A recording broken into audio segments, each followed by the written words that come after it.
नाम फरवा है जी। हॉस्टल्स की लाइफ है। इस्लामी यूनिवर्सिटी में जो हुआ है, मरीज से कड़ी सजा मिलनी चाहिए। सिंबल 10,000 की इतनी महंगी शर्ट, वो अगले दिन आएगी रात। RNN डिजिटल मीडिया की वीडियोस देखने के लिए हमारे चैनल को सब्सक्राइब कीजिए और बेल के आइकन पर क्लिक कीजिए ताकि आप हमारी आने वाली तमाम वीडियो से बाखबर रह सकें। बिस्मिल्लाहिर्रहमानिर्रहीम। अस्सलाम वालेकुम नाज़रीन, मैं राजा नसीर हूँ और आप देख रहे हैं RNN डिजिटल मीडिया। नाज़रीन, मेरे साथ एक नौजवान बच्ची मौजूद है, जैसा कि आप देख रहे हैं। फरवा इसका नाम है और ये हॉस्टल की लाइफ जी रही है।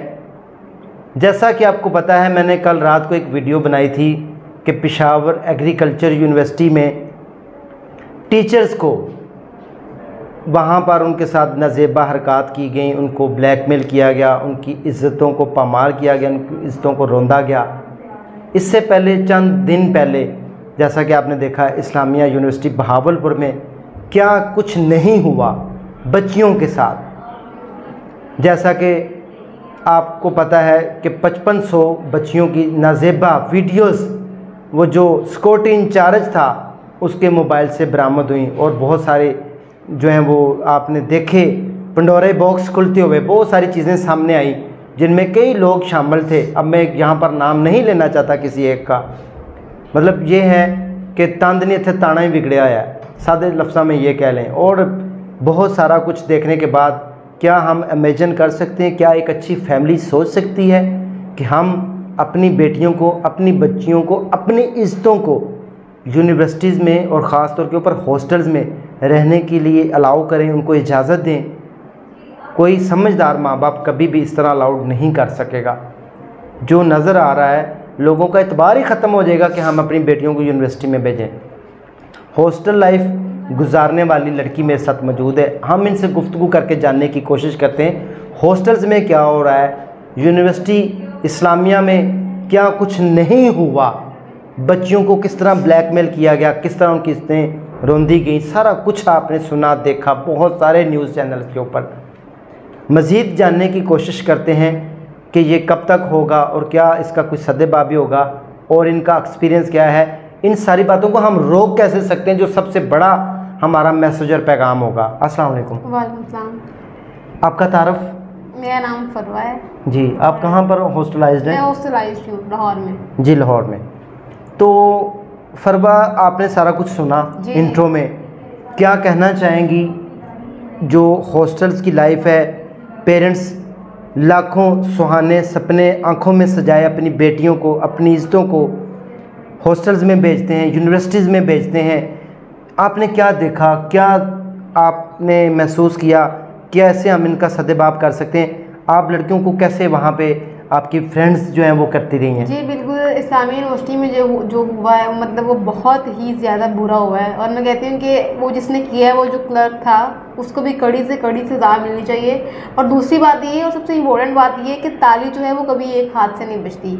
अगर पेरेंट्स अपनी बच्चियों को भेज रहे हैं ना, तो मतलब पैसा ही नहीं लगाएं आप उन पर, आप उनकी तरबियत भी करें कि बच्चे, हमने आप पर भरोसा किया है और अब हमारी इज़्ज़त आपके हाथ में है। उनके साथ फ्रेंडली माहौल रखें ना। अब देखिए, बच्चे अगर अलाउ कर रही है, अगर मेरे साथ मुझे कोई गलत कुछ सेक्स सिंबल देता है, तो अगर मैं आगे से उसको इग्नोर करूँगी या मतलब उसको एवं इग्नोर करूँगी या मतलब उसको कोई आगे से सिंबल दूंगी तो ही वो मेरी तरफ आएगा ना।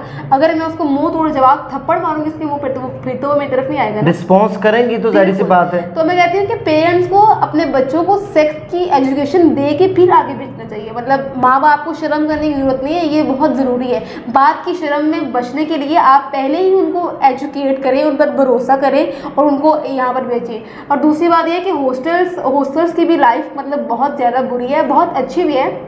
मतलब जो ख़ानदानी लड़कियाँ होती हैं ना, वो मतलब यहाँ आकर ये अपनी तहजीब नहीं भूलती, अपने ख़ानदान को पीछन करती हैं। और कुछ ऐसी बच्चियाँ होती हैं मतलब जो गरीब ख़ानदान से आती हैं, छोटे शहरों से आती हैं, कुछ मतलब सारी नहीं, 5 उंगलियां बराबर नहीं होती, तो वो यहाँ पर आकर उनके मतलब जब आती हैं तो फटे पुराने कपड़े होते हैं। फिर जब लड़के उनको ट्रैप करते हैं, वो ट्रैप होती हैं, वो ब्लैकमेल होती हैं, तो वो आते हैं, उनको लेते हैं, पूरी रात बाहर रखते हैं। फिर जब सुबह छोड़ के जाते हैं तो उनके हाथों में फ़ोन होते हैं महंगे महंगे, उन्होंने 10-10 हज़ार की शर्ट पहनी होती है। तो 10-10 हज़ार की इतनी महंगी शर्ट। एग्जैक्टली। आज मतलब हॉस्टल में रहने वाली गर्ल्स एक गरीब माँ बाप की बच्चियाँ कैसे अफोर्ड कर सकती हैं? वही ना, तो मैं कहती हूँ ये माँ बाप को सवाल करना चाहिए कि बेटा तुम्हारे पास ये कैसे आई। जब वो घर जाए महीने बाद 2 महीने बाद, तो माँ को पूछना चाहिए ना कि बेटा तुम्हारे पास ये महंगा फ़ोन कहाँ से आया है, तुम्हारे पास ये शर्ट कहाँ से आई है। तो मैं कहती हूँ कि माँ बाप का इसमें बहुत बड़ा रोल है। आपके हॉस्टल्स में क्या होता रहा है जो आपकी फ्रेंड्स आपने देखा, कोई एक्सपीरियंस हमारे साथ शेयर करें? हॉस्टल में मतलब बच्चियाँ मेरे हॉस्टल में बहुत अच्छी भी हैं, बहुत बुरी भी हैं। अब फॉर एग्जांपल अगर मेरे हॉस्टल की टाइमिंग है 12 बजे की, तो मतलब वो 11:55 पे निकल जाएगी 5 दिन हॉस्टल बंद होने से पहले, और मतलब वो अगले दिन आएंगी रात बाहर निकाल के। वही कहते हैं कि पता नहीं है कौन सी मजबूरियाँ होती हैं जो लड़कियाँ आगे कॉल गर्ल बनती हैं या प्ले गर्ल बन जाती हैं, आई डोंट नो। ये सारा कुछ जो हो रहा है आपने अपनी आंखों से देखा। लड़कियाँ कॉल गर्ल्स बन के जब वापस हॉस्टल में आती हैं, क्या वो उसी हालत में होती हैं? बस अब लोग समझदार हैं, अब वो आप समझ सकते हैं कि उनकी हालत क्या होगी। अगर एक सिंगल लड़की है, उसकी शादी नहीं हुई, वो अब लड़कों के साथ रात को बाहर रही है, रात गुजार के आई है, तो उसकी हालत क्या हो सकती है जब वो वापस आएगी। तो ज़ाहिर सी बात है, डेफिनेट।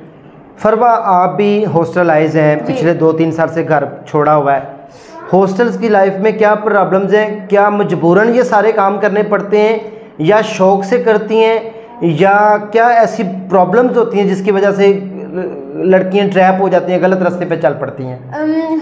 कुछ लड़कियों को तो मतलब होता है ना कि हमें आगे जाना है, हमें पढ़ के आगे जाना है, तो वो मेहनत करती हैं। अपने माँ बाप ने जो उन पर भरोसा किया होता है ना, वो उस भरोसे को टूटने नहीं देती। और कुछ लड़कियां होती हैं वो शॉर्टकट्स ढूंढ रही होती हैं कि हम लोगों को बस अभी ये शर्ट लेनी है, इतनी महंगी तो लेनी है, हमें ये फ़ोन चाहिए तो चाहिए। फिर वो शॉर्टकट्स ढूंढती हैं, वो पैसे वाली लड़की को फंसाती हैं।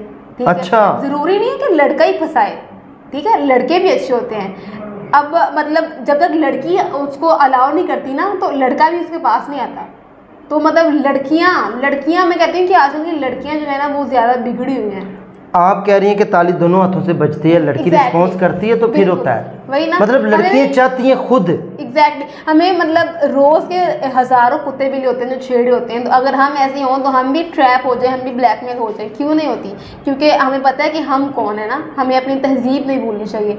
बेशक हम घर से दूर हैं, लेकिन एटलीस्ट आपको आपकी तहजीब याद रखनी चाहिए। और हमारा तो इस्लाम भी मतलब कितने चीज़ें इस्लाम ने अलाउ की हैं, कितनी नहीं की, क्योंकि हमें क्लियरली पता है कि क्या बुरा है और क्या अच्छा है। और अगर इसके बावजूद भी हम लोग बुरा कर रहे हैं तो वो फिर हमारी गलती है, वो किसी और की गलती नहीं है। क्या हॉस्टल्स का अमला जो होता है वो भी इन्वॉल्व होता है इन सारी नेगेटिविटीज़ में?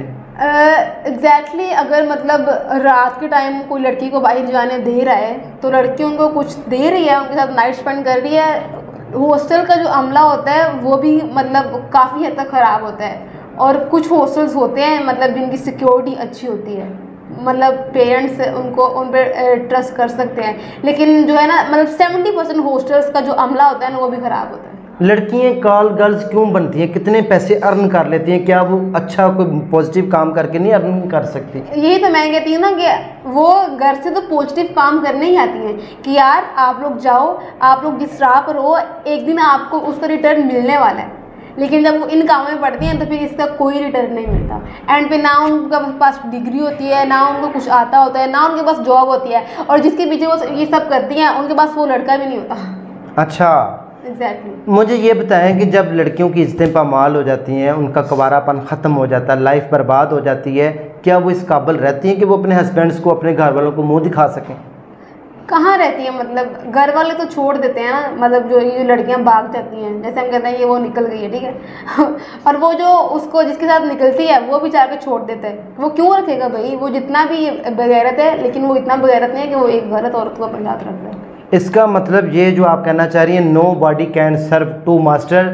धोबी का कुत्ता ना घर का रहता है ना घाट का रहता है। अगर कोई लड़की ट्रैप होके किसी गलत रास्ते पर चल पड़ती है, और ये मत सोचे कि जिसके साथ वो भागकर जा रही है वो एक बाजारी ख़तून को अपने घरेलू इज़्ज़तदार बीवी बना लेगा। उसका अंजाम यही है जो फरवा ने बताया है। क्या पैगाम देना चाहेंगी? मैं बस यही पैगाम देना चाहूँगी कि सबसे पहला पैगाम तो मेरा माँ बाप को होगा, पेरेंट्स को, कि यार आप ही अपने बच्चों की इतनी अच्छी तरबियत करो, उनकी तरबियत पे ज़्यादा फोकस करो बजाय इसके कि आप उनको प्रेशराइज करें। एग्जैक्टली कि जी आपने नंबर लेने हैं, आपने पास होना है, आपने ये करना है, आपने जो। उनको डांटे नहीं, उनको डीमोटिवेट नहीं करें, उनको मोटिवेट करें कि यू कैन डू इट, तो यू कैन। तो इस तरह बच्चे आपके साथ फ्रेंडली होंगे, वो हर बात आपको बताएंगे। तो बाकी जो हॉस्टल वाली लड़कियां, उनको मेरा यही पैगाम है कि यार आप लोग घर से आ रही हो तो आप लोग अपने माँ बाप का वो मतलब है ना कि सिंपल है, अगर माँ बाप ने ट्रस्ट किया है तो वो वहाँ तक आई है ना, तो अपने माँ बाप का ट्रस्ट तोड़ो नहीं, मतलब स्टडी करो, थोड़ी मेहनत करो, आगे जाओगे तो रिटर्न आपको ज़रूर मिलेगा। जो पैसे आप लोग बुरे काम करके कमा रही हो ना, वो मतलब आपको एक दिन अच्छे काम करके उससे ज़्यादा मिलेंगे और लाइफ टाइम मिलेंगे, और साथ में इज्जत जो होगी वो अलग होगी। नाज़रीन, फरवा का शॉर्टकट लफ्ज़ों में कहना ये है कि ज़िंदगी में कामयाबी के लिए शॉर्टकट नहीं है। ज़िंदगी में स्ट्रगल करके इंसान आगे आ सकता है मस्बत रहते हुए, और उसके लिए आपको सब्र करना पड़ता है, किसी गलत रास्ते पर नहीं चलना पड़ता। लेकिन अगर आप शॉर्टकट और जल्दी कामयाब होना चाहते हैं तो फिर आप गलत रास्तों पर चल पड़ते हैं, जो कि आपकी लाइफ तबाह बर्बाद कर देता है। माँ बाप को भी इस तरफ देखना चाहिए कि बच्चे क्या कर रहे हैं, उनके साथ एक दोस्ताना रवैया रखना चाहिए ताकि बच्चों को कोई ट्रैप करे और आपके साथ वो फ़ौरन शेयर कर दें, ना कि बच्चों को डांट के डरा के दबका के माँ बाप को रखना चाहिए। नहीं तू ऐ करना है, इन्हें नंबर लेने, तू पास होना है, तू इंज करना है, असी तेरे से पैसे खर्चे, तू घर आना है तो तेरे हाथ 'च डिग्री होवे।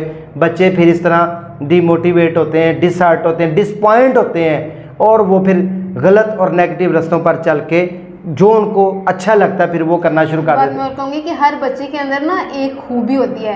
अब हर कोई डॉक्टर नहीं बन सकता, तो मतलब पेरेंट्स मजबूर करते हैं कि नहीं तुम्हें डॉक्टर बनना है। यार जो उसके अंदर खूबी है आप उसको ढूंढो कि वो खूबी क्या है, और उसको उसी फील्ड में भेजो, तो ही कामयाबी मिलेगी। मैं फरवा की इस बात से बहुत ज़्यादा एग्रीड हूँ, क्योंकि मैं मोटिवेशनल वीडियो बनाता हूँ कि आप बच्चे का माइंड देखें कि बच्चा बनना क्या चाह रहा है। जब हम अपनी मर्जी थोप देते हैं, नहीं बच्चा तू पुत्र तू डॉक्टर बनना है, तू वकील बनना, तू जज बनना, बच्चा कहता मैं बनना हीरो सी, इन्होंने मैनू बना दिता है डॉक्टर ते कोई और ते फराडिया ते, इसलिए वो बच्चा गलत रास्ते पर चल पड़ता है कि ताड़ी मर्जी नहीं। बच्चे की राय ले, बच्चे से पूछें वो क्या चाहता है, व्हाट डू यू वांट बेटा, प्लीज़ टेल मी। पेरेंट्स को चाहिए पूछना कि आपको कौन सी फील्ड अच्छी लगती है, आप कौन सी फील्ड में जाना चाहती है, आप क्या करना चाहती हैं, फिर आप कामयाब हो सकते हैं। दीजिए इसी के साथ बहुत शुक्रिया आपका, थैंक यू सो मच फरवा। दीजिए इसी के साथ अपने उसको इजाज़त, दुआ में याद रखें। अगले ही सेगमेंट में दोबारा मिलेंगे। अल्लाह हाफिज़।